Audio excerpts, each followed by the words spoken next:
नमस्ते मित्रों, मेरे संग मिलकर बोलिए योगेश्वर धर्म संस्थापक श्री कृष्ण जी महाराज की जय।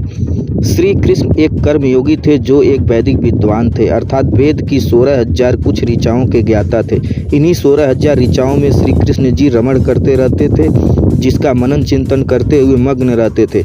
इन्हीं ऋचाओं को कुछ नासमझ लोग 16,000 गोपियाएँ कह देते हैं, जो श्री कृष्ण की चरित्र हनन की सबसे गलत बात है। श्री कृष्ण जी के विषय में चोर, छलिया, नचनिया कहना निंदनीय अपराध है। हमें अपने महापुरुष की, युग पुरुष की, महामानव की, महाज्ञानी की, महाकर्मयोगी की, धर्म की पुनः स्थापना करने वाले का चरित्र हनन करने का क्या अधिकार है। श्री कृष्ण जी एक पुरुष थे, वेदों के प्रकांड विद्वान थे। श्री कृष्ण जी की मात्र एक ही पत्नी थी, रुक्मिणी। शादी के पश्चात रुक्मिणी और उनके पति श्री कृष्ण ने 12 वर्ष तक घोर तपस्या करके एक पुत्र पैदा किया, जिसका नाम था प्रद्युम्न, जो श्री कृष्ण जी की सकल सूरत से हूबहू मिलता था।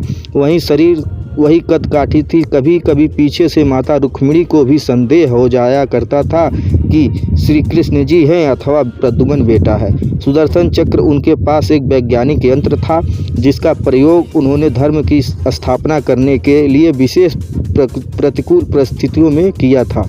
श्री कृष्ण जी निपुण थे। श्री कृष्ण ने महाभारत युद्ध में अर्जुन को गीता का ज्ञान दिया था, जो केवल 45 मिनट का था, जिसमें कुछ श्लोक बोले गए थे। आज गीता के नाम पर एक गधा का बोझ बना दिया गया है। वह सब हम लोगों ने ही किया।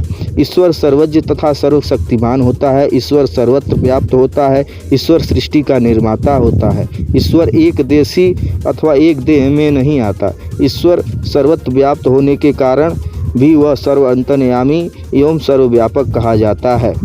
ईश्वर सृष्टि का पालन करता है और ईश्वर ही संहार करता है। आत्मा जो किसी शरीर में आती है वह एक देशी होती है तथा अल्पज्य होती है।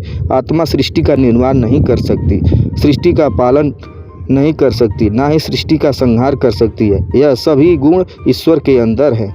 इन गुणों को जब श्री कृष्ण जी के अंदर मानकर उनको ईश्वर मान लेते हैं, तो वास्तविक ईश्वर की उपेक्षा कर देते हैं। तो वहाँ से हमारी बुद्धि पर पर्दा पड़ना प्रारंभ हो जाता है। श्री कृष्ण जी ईश्वर के अवतार नहीं थे, जबकि श्री कृष्ण जी महाराज सत्यवादी, धार्मिक, विद्वान और योगी थे। कृष्ण जी ने धर्म के स्थापना करने के लिए दुष्टों का संहार करने में कोई संकोच नहीं किया। दुष्ट का दलन और दमन करके सत्य पुरुषों का सहयोग किया। हम श्री कृष्ण जी को कर्मयोगी के रूप में सम्मान करते हैं, परंतु ईश्वर का अवतार नहीं मानते, क्योंकि आत्मा और परमात्मा में बहुत ही अंतर होता है। आत्मा परमात्मा नहीं हो सकती और परमात्मा आत्मा नहीं हो सकता, क्योंकि ईश्वर जी और प्रकृति, यही तीन चीज़ अनादि है, नित्य है और अमर है। श्री कृष्ण की आत्मा जिस शरीर में आई थी अब उसमें नहीं है। इस प्रकार वह शरीर नष्ट हो चुका है, देहांत हो चुका है, इसलिए वह नित्य नहीं कहे जा सकते। उनकी ईश्वर से तुलना करना मिथ्या ज्ञान है। सभी बातों का सार यह है कि धर्म संस्थापक श्री कृष्ण जी महाराज महापुरुष थे, महामानव थे, ना कि ईश्वर के अवतार। इस बात की पुष्टि करने के लिए कई सारे तथ्य और प्रमाण महाभारत में उपलब्ध हैं। और वह माखन चोर, लंपट, नचनिया, रसिया, कपड़े चुराने वाले रणछोड़ भी नहीं थे। इसके भी कई सारे प्रमाण हैं। पूरे महाभारत में राधा नाम की कोई स्त्री का उल्लेख भी नहीं है।